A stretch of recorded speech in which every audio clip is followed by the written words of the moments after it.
Assalamualaikum warahmatullahi wabarakatuh. Halo teman-teman dewacoding.com. Kembali lagi pada kesempatan kali ini kita akan sama-sama belajar, sama-sama mereview tentang dunia perkodingan seperti itu. Nah, pada video tutorial bukan tutorial ya, video review ini kita belajar bareng mengenai Docker. Nah, apa sih Docker itu? Mungkin teman-teman juga sudah banyak yang tahu dan sudah banyak mengimplementasinya, tapi tidak tidak ada salahnya kita review bareng-bareng lagi lah tentang teknologi Docker ini. Oke. Nah, untuk beberapa video, playlist video ke depan, kita akan membagi materinya atau mind map-nya menjadi ada 3 pokok bahasan seperti itu. Apa itu Docker dan mengapa kita memakainya.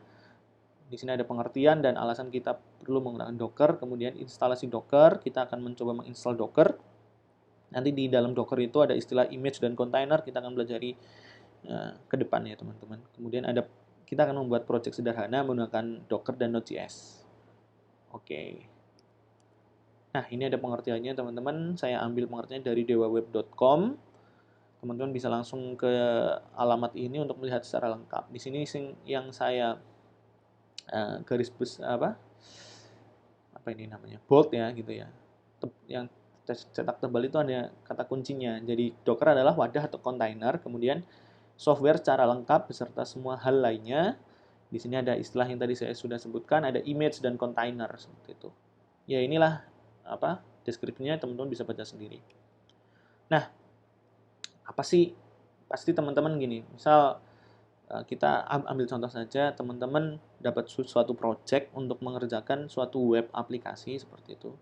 Web aplikasi di mana teman-teman itu bekerja sama atau bekerja bareng dalam sebuah tim, di mana misal ada 4 lah, teman-teman bekerja dalam suatu tim yang ada 4 orang, di mana masing-masing orang ini bisa sistem operasi dari laptopnya atau komputer itu berbeda-beda. Misal yang satu ini menggunakan macOS, kemudian satu menggunakan Windows, kemudian ada yang menggunakan Linux.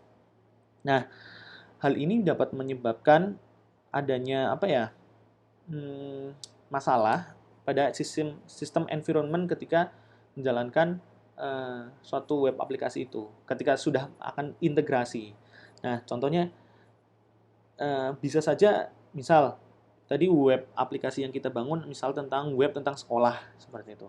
Sistem pembelajaran di sekolah, yang sistem pembelajaran online ya, online di sekolah. Nah, misal si A ini membangun fitur tentang register, yang orang B ini membangun fitur tentang login seperti itu. Nah, ketika si A membangun fitur register itu menggunakan macOS, kemudian ketika akan integrasi dengan si B yang membangun sistem login menggunakan Windows, bisa saja source code fitur A ini nggak jalan di laptop si B. Karena apa ya? Karena perbedaan dari environment itu. Jadi yang di macOS misalnya tadi web aplikasi kita menggunakan PHP, yang macOS menggunakan PHP masih versi 5, ternyata yang di Windows sudah menggunakan PHP versi 7. Nah, itu kan nggak klop ya seperti itu ya. Jadi itu menyebabkan ada ini, di tempatku jalan kok gitu kan, kadang ada celetukan gitu, oh di tempatku jalan kok di tempatmu enggak ya. Nah, seperti itu. Hal ini yang apa ya pokok besarnya kenapa kita menggunakan Docker. Nah, kemudian ini masih dalam tahap development ya teman-teman. Jadi ini tadi membangun fitur register, ini membangun fitur login, kemudian ini membangun fitur tentang siswanya, ini menggunakan sistem manajemen mata pelajarannya. Wah, ini masih development saja sudah mengalami banyak kendala seperti itu. Ini menggunakan PHP 5, menggunakan PHP 7, ini 7.0 atau 7 berapa. Nah, itu akan menganggap crash. Kemudian masalah lagi adalah ketika kita deploy ke server. Nah, server kebanyakan memang menggunakan Linux seperti itu ya untuk base-nya. Nah, Linux sendiri ada CentOS, ada Ubuntu seperti itu. Nah, ini juga perbedaan environment lagi. Nah, misal tadi di sini sudah ribet menyatukan, ketika akan deploy ke server lebih susah lagi seperti itu karena harus benar-benar menyelaraskan dengan environment yang sudah dibangun pada tahap development. Nah, ini salah satu kendala yang kita hadapi. Nah, contoh kasus tadi ya yang kita sudah bahas, misalnya menggunakan PHP dan MySQL, kita membangun sistem belajar online di sekolah menggunakan PHP dan MySQL. Nah, Biasanya kebanyakan ketika yang saya pakai juga ketika development web penggunaan PHP adalah kebanyakan menggunakan SAM ya, XMPP seperti itu, SAM. Di mana SAM ini menggunakan web server Apache ya, menggunakan Apache. Nah, ada juga misal yang menggunakan Laragon. Laragon ini sama dengan SAM tapi fiturnya lebih lengkap, dan di dalamnya tidak hanya Apache tapi juga menyediakan Nginx, dan dia Laragon ini bisa menjalankan bahasa lain seperti Python, terus Ruby seperti itu. Nah, dari sisi development aja sudah banyak menggunakan perbedaan seperti itu. Nah, ini tampilan di di ininya ya, di Apache SAM-nya ada ini hanya Apache, tapi kalau yang engine kalau Laragon bisa ada yang menggunakan Nginx atau menggunakan Apache seperti itu. Nah, permasalahannya adalah oke, mungkin kalau di sisi development yang tadi 4 orang ini bisa sepakat nih menggunakan Apache versi berapa ya, di mana dia PHP-nya misal semua versi 7,2 seperti itu. Tapi ketika deploy ke server, nah kebanyakan kita mengakses server itu deploy menggunakan SSH seperti itu.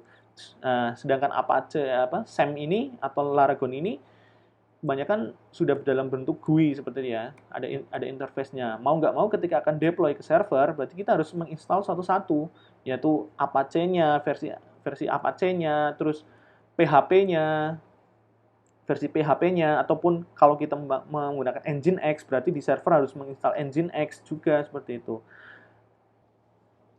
Maka dari itu kita perlu menggunakan Docker. Nah, kalau teman-teman lihat di sini Docker adalah kayak ini lambang paus sebenarnya, lambang paus, kemudian ini ada kayak kalau kita sebut kontainer-kontainernya lah. Seperti itu ada titik-titik banyak, kotak-kotak banyak, di mana dia ditampung dalam suatu wadah yang lebih besar seperti itu. Nah, ini teman-teman. Jadi ketika analoginya seperti ini, secara gampangnya gambarannya adalah ketika kita tadi ingin membuat suatu sistem web aplikasi menggunakan PHP dan MySQL tentang aplikasi pembelajaran di sekolah secara online, nah maka kita perlu PHP, MySQL, kemudian Nginx. Nginx ini web server tadi. Nah, kita kita bungkus ini, ketiganya kita bungkus, harus ada suatu pembungkusnya, di mana pembungkus ini bisa jalan di sistem operasi manapun gitu loh. Jadi kita sudah tidak perlu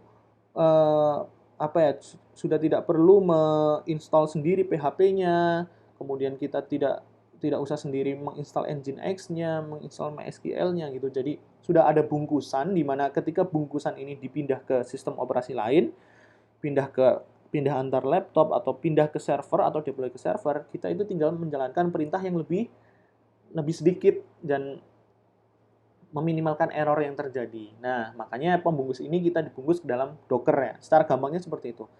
Kita sudah pokoknya install PHP, MySQL, Nginx, bungkus dalam satu Docker. Nah, Docker ini kemudian ketika kita mau deploy ke server, yang diinstal adalah Docker-nya seperti itu. Kita install Docker, maka otomatis ketiga ini yang akan terinstall. Itu nanti yang kita sebut sebagai image ya. Pokoknya kita install di server adalah image-nya. Nah, nanti kita belajar lebih lanjut lagi seperti itu. Nah, oke.